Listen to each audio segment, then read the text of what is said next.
দুটো বেলডাঙ্গার যে পরিস্থিতি, মমতা বন্দ্যোপাধ্যায় বলছেন বিজেপি ইচ্ছা করে দাঙ্গা লাগানোর চেষ্টা করছে। উনি উত্তরবঙ্গ থেকে এরকম বলেছেন।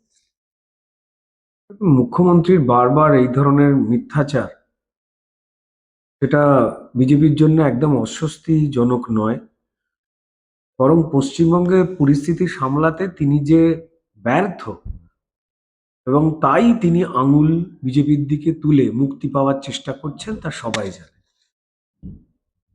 একটি খবর এবং সেই খবরকে কেন্দ্র করে কোনো রকম যুক্তি ছাড়া কিছু মানুষের জড়ো হওয়া, বিক্ষোভ তৈরি করা এবং সেই বিক্ষোভে একজন মহিলা সাংবাদিক তার প্রাণও চলে যেতে পারত এবং যে ক্ষেত্রে পুলিশি সহায়তাকে দেখতে পাওয়া গেল না।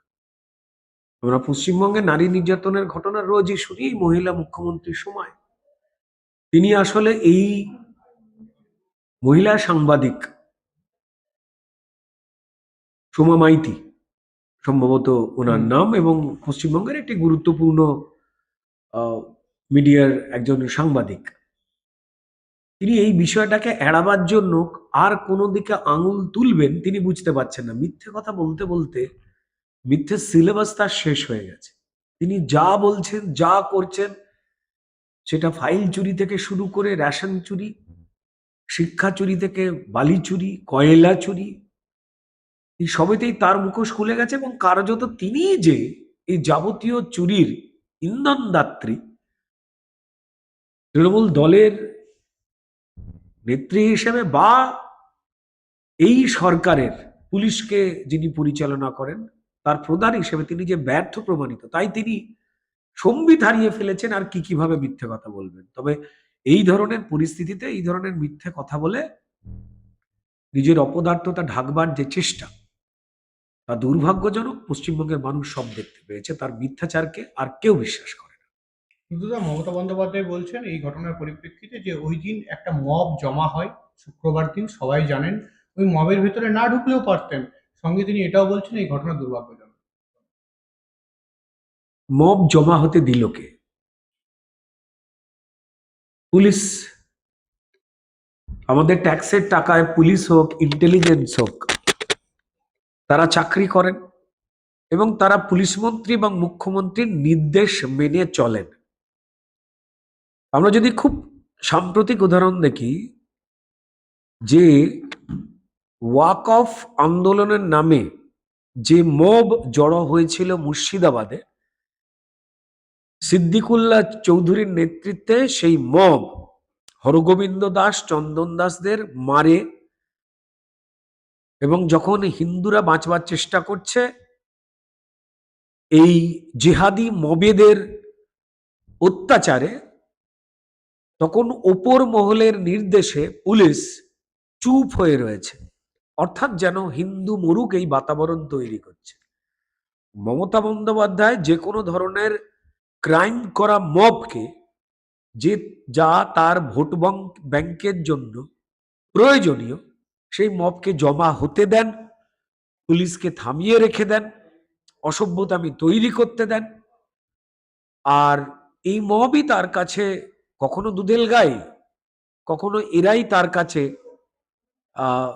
প্রয়োজনীয় ভোট লুটের মেশিনারি। মব তৈরি করতে দিলেন তো মমতা বন্দ্যোপাধ্যায়। দুঃখ প্রকাশ পশ্চিমবঙ্গের মানুষ করছে যে আমরা কোন মগজ ধোলাইয়ে এই তৃণমূলকে ভোটটা দিয়ে ফেলেছিলাম। হিন্দু মুসলমান যারা শান্তিপ্রিয়,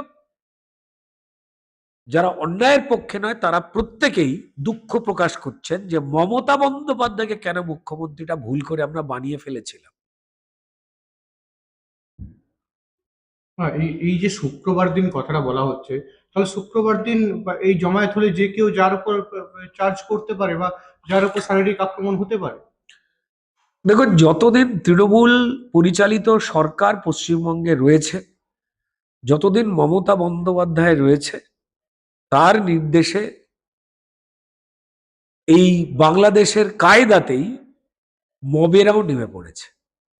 আজকে না, যদি ভালো করে আবার বলছি যে মুর্শিদাবাদ দেখুন, মহেশতলা দেখুন, মোথাবাড়ি দেখুন, এরা কারা? এরা তো মব। একটা অস্থির চিত্ত জনতা, যারা যুক্তি বুদ্ধি সমস্ত জলাঞ্জলি দিয়ে, যারা জানেও না কার থেকে প্রতিশোধ, কার প্রতি তাদের প্রতিশোধ মেটাবার স্পৃহা, কেন তারা জানে না, তারা জ্বালাচ্ছে, ভাঙছে, পোড়াচ্ছে, সাংবাদিককে মেরে ফেলার চেষ্টা করছে। কোন প্রশ্রয় হচ্ছে? পুলিশই প্রশ্রয় হচ্ছে, তা স্পষ্ট। আর পুলিশ কখন মুভ করে, কখন নিষ্ক্রিয় থাকে বা সক্রিয় হয়? যখন মুখ্যমন্ত্রী বা রাজ্য সরকারের পুলিশ মন্ত্রী মমতা বন্দ্যোপাধ্যায় যখন তাদের থেমে থাকতে বলেন, অন্যায় ঘটলেও তখন তারা থেমে থাকে। যখন তাদের বলেন যে সক্রিয় হয়, তখন তারা সক্রিয় হচ্ছে। তারা আইন রক্ষা করার কাজে পুলিশ তো পরিচালিত হচ্ছে না, নাগরিককে রক্ষা করার কাজে তো পুলিশ পরিচালিত হচ্ছে না। পুলিশকে পরিচালনা করা হচ্ছে তৃণমূলের যেটায় লাভ হয় সেই কারণে। টিচারদের মারো, যাদের চাকরি চুরি করবে তাদের মারো, সাংবাদিকদের পেটাও, তাদের বিরুদ্ধে বিভিন্ন রকমের জামিন অযোগ্য ধারা দাও। কারা কারা সোশ্যাল মিডিয়া থেকে শুরু করে পাড়ার চায়ের দোকানে তৃণমূলের চুরি জোচ্চুরি অত্যাচার নিয়ে দুঃখ প্রকাশ করছে, তাদের ফ্যামিলিকে থ্রেট দাও। এটাই তো মমতা বন্দ্যোপাধ্যায়ের পরিকল্পনা। সেই কারণে পুলিশ প্রশ্রয় পাচ্ছে। এবং দেখলেন না এই অশোক বাবু, যে বিএলও স্ত্রী, তার নিশ্চয়ই যে তার যে অডিও ক্লিপ যেটা ভাইরাল হয়েছে, সেখানে পরিষ্কার তিনি বলছেন যে তৃণমূলের অনন্যা দেবী সম্ভবত কাউন্সিলর, অরূপ বিশ্বাস ঘনিষ্ঠ, মেসি অরূপ বিশ্বাস, মেসি চোর অরূপ বিশ্বাস, তিনি রাজু বলের একজনকে তৃণমূলের বিএলএ, তারা এমন থ্রেটটা করত, ভুয়ো নামকে কাটলে তারা তাকে এমন থ্রেট করত, তার পরিবারকে এমন থ্রেট করত যে তারা অসহায় হয়ে পড়ে আজকে অশোক বাবু আত্মহত্যা করলেন। এটা তার স্ত্রী জানালেন। তার আগে কদিন আগেই হামিদুল ইসলাম আর একজন বিএলও, দুদিন আগেই তার স্ত্রী জানালেন যে তৃণমূল যে কথা বলছে সে কথা নস্যাৎ করে দিয়ে, যে আমার স্বামীর থেকে বুলেট বলে তৃণমূলের নেতা, সে 20 লাখ টাকা ধার নিয়েছিল, ফেরত দিচ্ছিল না, পয়সা চাইতে গেলে হুমকি ধমকি, আমার স্বামী মানসিক যন্ত্রণায় ভুগছিলেন, তার এই থ্রেটে, তৃণমূলের থ্রেটে তিনি আত্মহত্যা করেছেন। কোথায় রয়েছি আমরা? গ্রেপ্তার হয়েছে তারা, তারা জেলে গেছে না। দেখুন, যেখানে মমতা বন্দ্যোপাধ্যায় স্বয়ং ফাইল ডাকাতি করে এবং সেই ডাকাতির পক্ষে তৃণমূল লয়ার পাঠায় এবং আমাদের মাথা হেট হয়ে যায় যে আমার মুখ্যমন্ত্রী ফাইল ডাকাত, চোরও নয়, এবং আমাদের ট্যাক্সের টাকায় কংগ্রেসের উকিল, কংগ্রেস দলের নেতা কপিল সিব্বল, তিনি মমতা বন্দ্যোপাধ্যায়কে এবং বাকি চোরদের, যারা ফাইল, কিসের ফাইল ছিল, কিসের তদন্ত ছিল, কয়লা চুরি, 2700 কোটি টাকার উপরে পরিষ্কার কয়লা চুরি। সেখান থেকে ওই আলোচনাতে উঠেও এসেছে যে প্রায় 20 কোটি টাকার উপর গোয়াতে গেছে, সাইফন হয়েছে। তো ভাই, মুখ্যমন্ত্রী যেখানে চোর নিজে প্রমাণিত হল, নিজেকে প্রমাণিত করলেন চোর নয়, তার উপরে আমি ডাকাত, তো সেখানে তার বাকি আনুষঙ্গিক লোকজনের আর কি করবে? এই আজকে যে উনি উত্তরবঙ্গে গেলেন, সেখানে মহাকাল মন্দিরের তিনি শুভ উদ্বোধন করলেন, ভিত্তিপ্রস্তর বিশ্বের স্থাপন সবচেয়ে করলেন। বড় মহাকাল মূর্তি। হ্যাঁ, এমনকি উনি বলেওছেন যে পশ্চিমবঙ্গকে প্রথম স্থানে নিয়ে যাব, একদম শীর্ষস্থানে। তাহলে কি এই মুহূর্তে বিশেষজ্ঞরা মনে করছেন যে আহ, সেই পুরনো প্রবাদে ফিরে যাচ্ছেন যে মারিছো তুমি কলসির কানা, তাই বলে কি প্রেম দেবো না? এরকম কোথাও গিয়ে একটা আলোচনা উঠে আসছে। দেখুন, তৃণমূলের সঙ্গে চোরজোচ্চররা ছাড়া প্রেম প্রীতি ভালোবাসার সম্পর্ক পশ্চিমবঙ্গের কোনো মানুষের নেই। আপনি বা আপনার পরিবার বা আমাদের কথা যারা শুনছেন, তারা যদি চুরি জোচ্চুরি করেন বা তাদের পরিবারের কেউ চোর জোচ্চর, আমি বিশ্বাস করি নয়, না হলে এই ধরনের আপনাদের চ্যানেলগুলো তারা শুনতেন না। এই চোর জোচ্চর ছাড়া কারুর প্রতি প্রেম আর ভালোবাসা তৃণমূলের নেই। বারবার বিভিন্ন ঘটনায় মমতা বন্দ্যোপাধ্যায় এবং তাদের দলের নেতারা প্রমাণ করেছেন। তিনি মহাকাল মন্দির জগন্নাথ মন্দির উদ্বোধন করছেন আর তার ভাইপো বলছে যারা এই মন্দির টন্দির এর রাজনীতি করছেন সেসব ঠিক নয়। হুম। মানে সরাসরি পিসির বিরুদ্ধে যুদ্ধ ঘোষণা করে দিয়েছেন। তিনি পিসি যে ফ্লপ এটা প্রমাণ করবার জন্য, পিসির যে স্বাস্থ্য ব্যবস্থা ভেঙে পড়েছে এবং সেটা ঢপের, এটা প্রমাণ করবার জন্য সুপার স্পেশালিটি হাসপাতালের সামনে সেবাশ্রয় করছে। হুম। মমতা বন্দ্যোপাধ্যায়ের স্বাস্থ্যসাথী কার্ড যে মিথ্যে সেটা প্রমাণ করবার জন্য চারিদিকে তিনি সেবাশ্রয় করে বেড়াচ্ছেন, অথচ এই অভিষেক বন্দ্যোপাধ্যায় সেবাশ্রয় নিজের চোখের চিকিৎসা করাচ্ছেন না, আর এই স্বাস্থ্যসাথী কার্ডেও নিজের চোখের চিকিৎসা করাচ্ছেন না। জানেন যে দুটো চোখই চলে যাবে সম্ভবত। আমি যদিও ব্যক্তিগতভাবে চাই যে তিনি সুস্থ হয়ে যান, তার দুটো চোখই যেন ভালো হয়ে যায়। হুম। যেভাবে তিনি রোহিঙ্গার বাংলাদেশি দেখতে পাচ্ছেন না, এটা মানসিক সমস্যা না, এটা চোখের সমস্যা। আমার নিজের মনে হচ্ছে বারবার আমেরিকায় গরিব বাড়ির ছেলে তো, যে কারণে আমেরিকা সব থেকে ব্যয়বহুল জায়গায় চিকিৎসা করাতে যান, যেখানে টাটা বিল্ডাররা যেতে পারেন না। নিশ্চয়ই তার মালিক কোনো তৃণমূলের লোক, ওই জন্যই ভাইটির চোখটা সারছে না। সেরে গেলেও দেখতে পাবে যে শুধু আমি নয়, আমার পিসি কত বড় চোর, পুরো তৃণমূল পরিবারটা কত বড় চোর, পশ্চিমবঙ্গে কত রোহিঙ্গা ছিল, কত মানে অবৈধ বাংলাদেশি ছিল, যেগুলো তিনি দেখতে পাচ্ছেন না। এটা মানসিক সমস্যা নয়, ওনার মানসিক সমস্যাটা চুরি সংক্রান্ত। 2011-র পর এখনো পর্যন্ত রাজ্যে বিজনেস সামিট হচ্ছে, শিল্পর কথা শোনা যাচ্ছে, কিন্তু শিল্প দেখা যাচ্ছে না। অথচ এই মন্দিরের শিলান্যাস হয়ে মন্দিরও তৈরি হয়ে যাচ্ছে। মানে কোথাও গিয়ে কি ধর্মটাই বড় হয়ে দাঁড়াচ্ছে? ধর্ম তো চিরকালই বড় ছিল, কিন্তু কোন ধর্মে আপনি দেখেছেন যেখানে পরিষ্কার চোর মন্দির উদ্বোধন করছেন? দেখেননি তো। যা মানুষ ধারণ করে তাই তো ধর্ম। ধর্ম তো শাশ্বত, ধর্ম ছিল, আছে এবং থেকেও যাবে। কিন্তু মুশকিলের জায়গা যে ভোটের জন্য যদি কেউ ধর্মকে বেচতে চায়, যে হিন্দু ধর্মকে তিনি বিধানসভা থেকে দাঁড়িয়ে মহাকুম্ভকে মৃত্যুকুম্ভ বলেন, যিনি পবিত্র ঈদের দিনে নামাজের মঞ্চে দাঁড়িয়ে হিন্দু ধর্মকে গান্দা ধর্ম বলেন, তারপর সেই হিন্দু ধর্মের যখন দেব দেবীর মূর্তি মাথা কেটে নেওয়া হয়, তারপরে তিনি চুপ থাকেন, মা কালীকে অ্যারেস্ট করিয়ে জিপে তোলেন। তিনি যতই মন্দির ইত্যাদি শিলান্যাস করুক না কেন, যেমন আপনি মানুষের সন্তান হয়েছেন বলেই আপনি মনুষ্যত্বের পূজারী, এটা সচরাচর হয় না, প্রমাণ করতে হয়। ঠিক তেমনি মন্দিরের উদ্বোধন করলেই সেই মন্দিরে সবসময় তো ঈশ্বর অধিষ্ঠ হন না।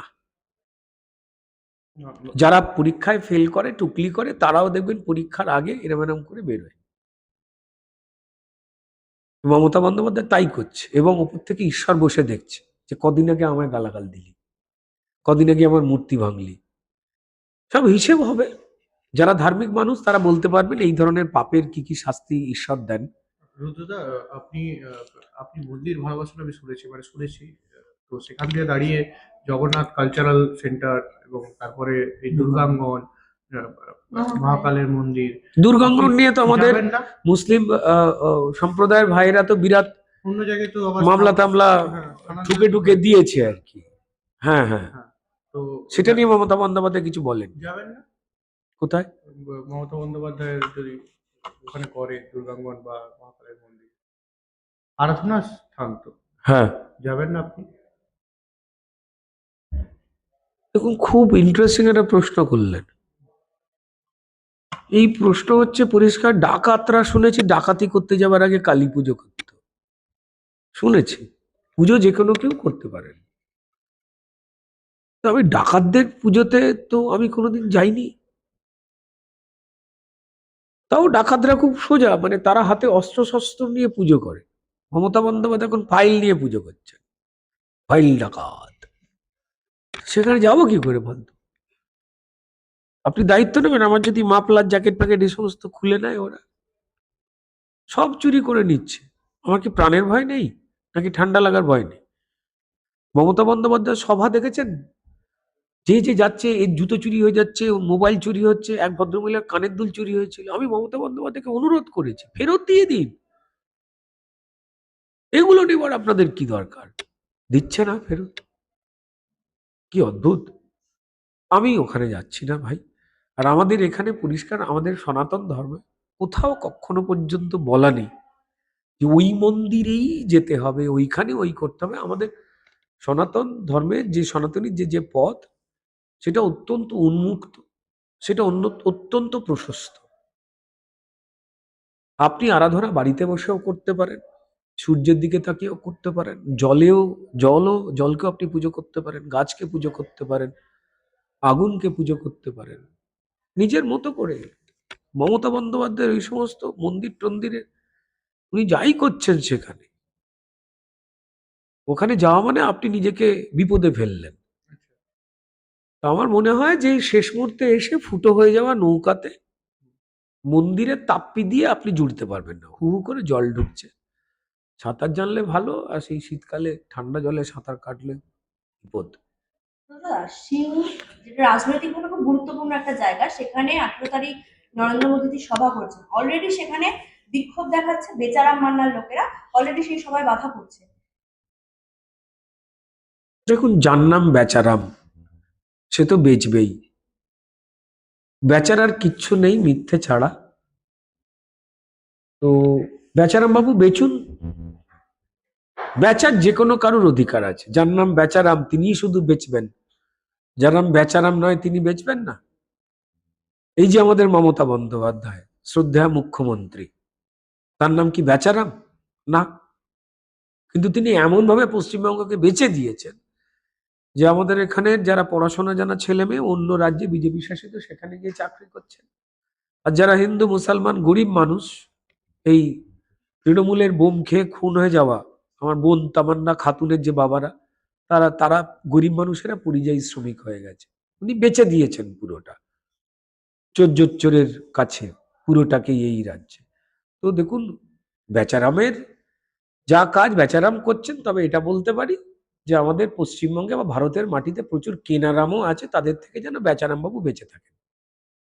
2011 সালে যে সিঙ্গুর আন্দোলনকে সামনে রেখে মমতা বন্দ্যোপাধ্যায় রাজ্যে সরকার গঠন করলেন, সেই সিঙ্গুর পুনরায় একবার 2026-এর বিধানসভা নির্বাচনে আবার সংবাদের শিরোনামে। কি মনে হয় যে যে বাম জামানায় যে সিঙ্গুর এসেছিল, আন্দোলনে যে সংবাদ শিরোনামে এসেছিল, সেই বাম জামানায় কি ঠিক ছিল? তাহলে মমতা বন্দ্যোপাধ্যায়ের আন্দোলনটা কি কোথাও গিয়ে ভুল ছিল? আমি একটু ইনক্লুড করে দিচ্ছি এর সাথে। যখন সুকান্তদা গিয়েছিল ওই জায়গায়, ওখানে সাধারণ যে মানুষ ছিল তারা সুকান্তদাকে বিশ্বাস করেছে, তারা চাইছে বিজেপি যেমন আবার ফিরে আসে। দেখুন, প্রথম কথা হচ্ছে যে বামেদের খুব প্রিয় এবং পশ্চিমবঙ্গের মানুষের কানে বামেদের যে প্রিয় স্লোগানটা ঢুকে গেছে সেটা হচ্ছে চলছে না, চলবে না, ধর্মঘট ধর্মঘট, লকআউট লকআউট। জীবন্ত কারখানাগুলোকে শ্রমিকদের প্রয়োজনের থেকে বেশি কারণে ঠকিয়ে তাদের দিয়ে এমন আন্দোলন করানো হয়েছিল, মালিকের থেকে তোমরা বড় মালিক, এমন আন্দোলন করো যাতে তোমাদের মাইনে মালিকের থেকে বেশি হয়ে যায়। এই সমস্ত কল্পিত স্বপ্ন দেখিয়ে একের পর এক কারখানা যারা বন্ধ করেছে, আজকে যে যে মাল্টি স্টোরেজ বিল্ডিং গুলো হয়েছে বা শপিং মল গুলো হয়েছে ওই বন্ধ হয়ে যাওয়া জায়গাতে, আমাদের প্রত্যেকের খারাপ লাগে যে ওখানে যারাই অধিকাংশ সিকিউরিটি গার্ড বা অ্যাটেন্ডেন্ট, যারা ওই বিল্ডিং এ লোকেরা ঢুকলে তাদেরকে স্যালুট করে সেই সমস্ত শ্রমিকেরা যাদের হাত স্যালুট করবার জন্য ছিল না, যাদের হাত হাতুড়ি ধরত কারখানার। তো তাই বামেদের ক্ষেত্রে শিল্প এবং বামেরা এই দুটো বিষয় কিন্তু সম্পূর্ণ রকম একটা বিপরীত শব্দ। তারাই পশ্চিমবঙ্গে পরিষ্কার সর্বনাশ করে দিয়েছেন যে কিভাবে আমরা শিল্প বন্ধ করব মিথ্যে আশা দেখিয়ে। তাই বামেদের এই বিষয়ে কথা না বললেই ভালো। দেখুন, ভারতীয় জনতা পার্টি তারা পরিষ্কার চায় যে পশ্চিমবঙ্গে শুধুমাত্র সিঙ্গুর নয়, অর্থনৈতিকভাবে ভেঙে পড়া এই রাজ্যে বিভিন্ন শিল্প গড়ে উঠুক, বিভিন্ন জায়গায় যারা কাজ জানা আমাদের রাজ্যের যারা শ্রমিক রয়েছেন তারা আর পরিযায়ী না হয় এখানে কাজ পাক। তো তাই সিপিএম কি বলতে চাইছে, সিপিএম এর যা বলা 34 বছর ধরে তো তারা বলে দিয়েছে, বাকি কথা তো তারা টেলিভিশন চ্যাট শোয়ে বসে বলেন, ওখানেই ভালো, লোকে ঠাকুমার ঝুলির মতো শোনে, তারপর জানে যে সকাল হলেই ব্যঙ্গময় আর ব্যঙ্গমিনী টিভি খুললে যেমন সিনেমা আসে, তেমন তৃণমূলে যারা মুখপাত্ররা রয়েছেন তারা সোয়েটার টোয়েটার পরে গিয়ে বসছেন শীতকালে। তো পশ্চিমবঙ্গকে বাঁচাতে গেলে এই চোরটাকে তাড়াতে হবে, এবং চোরেদের যারা সাহায্যকারী বামেরা, নো ভোট টু বিজেপি, যারা জোট সঙ্গী, তাদের না তাড়ালে কোনো কারখানাতেই আর কি তালা খুলবে না বা নতুন শিল্প আসবে না। যে মমতা বন্দ্যোপাধ্যায় বলছেন যে ইডি সিবিআই কেন্দ্র সরকার বা বিজেপির কথায় চলে, সেই রাজ্যে পশ্চিমবঙ্গে পুলিশ কি স্বাধীনভাবে কাজ করতে পারছে, যেখানে একজন মানে সাংবাদিক থেকে চিকিৎসক কেউই সুরক্ষিত না মহিলা? না, দেখুন, আপনার প্রসঙ্গ বা প্রশ্ন অনুযায়ী কেন্দ্রীয় তদন্তকারী সংস্থা তাহলে কার কথায় চলবে? অভিষেক বন্দ্যোপাধ্যায়, মমতা বন্দ্যোপাধ্যায়, মদন মিত্র? বাদ দিন, অনুব্রত মণ্ডলের কথায় চলবে, তৃণমূলের কথায় চলবে। কোর্টের নির্দেশিত যে তদন্ত মামলা এবং তদন্ত পর্যবেক্ষণে যা হয় সেটাই তো চলছে এই ক্ষেত্রে। আর পশ্চিমবঙ্গে আসলে মমতা বন্দ্যোপাধ্যায় সবাইকে থ্রেট করে কিনে ফেলে এমন একটা করে ফেলেছেন, তিনি চাইছেন সমস্ত এজেন্সি যেন আমার কথা শুনে চুরির পক্ষে থাকে, চোরেদের পক্ষে থাকে। আমি বলবো যে বয়স হয়েছে এই ধরনের বায়না ঠিক না। আমি বলবো যে বয়স হয়েছে এই ধরনের বায়না ঠিক না। একটুখানি সম্বিত হারিয়ে ফেলেছেন, একটু স্বাস্থ্যের যত্ন নিতে আমাদের সম্মানীয় মুখ্যমন্ত্রীকে, তারপর দেখবেন যদি স্বাস্থ্যের যত্ন নেন সব ঠিক হয়ে যায়, কথা চলাফেরা সব ঠিক হয়ে যায়।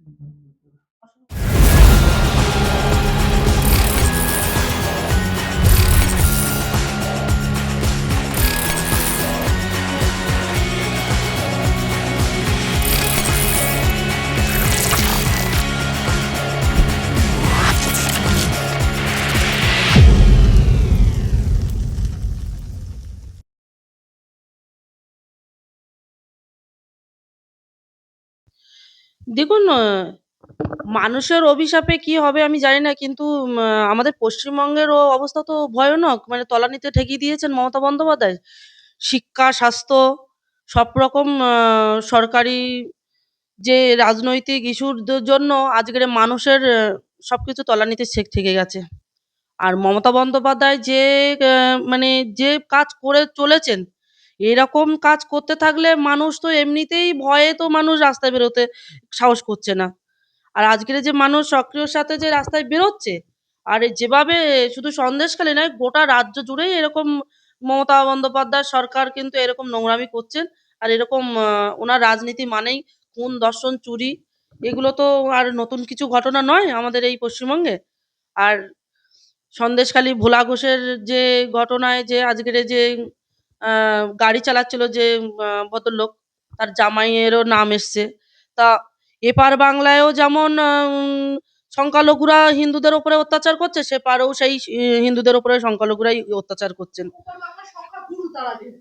হ্যাঁ, এবার আমি একটা কথা বলবো যে এপার বাংলায় যখন এই দীপুদার হত্যাকাণ্ডের ইয়েতে যখন বিক্ষোভ দেখাচ্ছেন সাধু সন্তরা, আপনি নিজেও বহুবার মিছিলে হেঁটেছেন সাধু সন্তদের সাথে, সাধু সন্তদের ওপরেও পুলিশ বেলাগাম লাঠি চালাচ্ছে, এ কি পুলিশের ভূমিকা তো এখন ওটাই। পুলিশ এখন মমতা বন্দ্যোপাধ্যায়ের ইয়ে হয়েছে, গোলাম হয়েছে। মমতা বন্দ্যোপাধ্যায় যেভাবে পরিচালনা করছেন সেভাবে পরিচালনা হচ্ছেন ওনারা। যদি মারো তো মারো, যদি ধরে আটকাও তো আটকাও, এদের এদের কোনো মানে পুলিশের কোনো আর যে দায়িত্বটা, যে পুলিশ যে সমাজ সেবা, যে ওনার যে পুলিশ প্রশাসনের যে দায়িত্ব, সেটা ওনারা ভুলে গেছেন।